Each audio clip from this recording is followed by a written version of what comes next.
বাংলাদেশের সরকারি হিসেব অনুযায়ী জনসংখ্যার একটি বড় অংশ বিভিন্ন শারীরিক, সংবেদনশীল ও বিকাশজনিত প্রতিবন্ধিতার শিকার। মেধা ও দক্ষতা থাকা সত্ত্বেও তাদের প্রতিবন্ধিতার কারণে সমাজে সকল ক্ষেত্রে অংশগ্রহণের সুযোগ খুবই কম।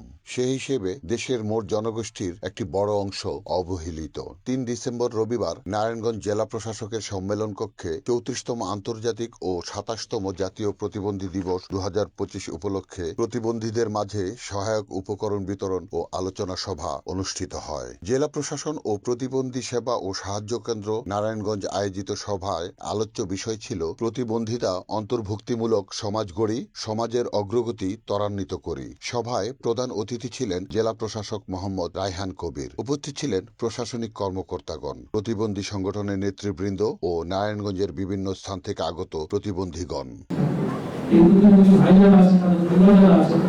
সময় দ্বারা যেগুলো আছে সেগুলো পাশে অনেক থাকতে পারে এবং আমাদের দরকার বিশেষ করে জেলা প্রশাসন এবং সমস্যা কর্মকর্তা থেকে শুরু করে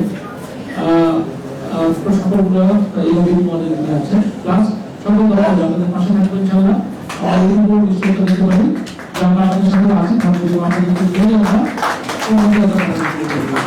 তো এই সময় যারা আয়োজনে সমাধান করছে তাদের সবাই আমাদের ধন্যবাদ এবং আমাদের এই সফলতা আজকে অনুষ্ঠানের সফলতা বিশেষ কথা না, আমরা কবিতা দুনিয়া আমাদেরকে দিয়ে কাটতে পারবো এবং আপনাদের জন্য কাজ করতে পারি এই আশাবাদ ব্যক্ত করে সবার প্রতি ধন্যবাদ জানিয়ে রিপোর্ট শাহজাহান চৌধুরী, NNTV, নারায়ণগঞ্জ।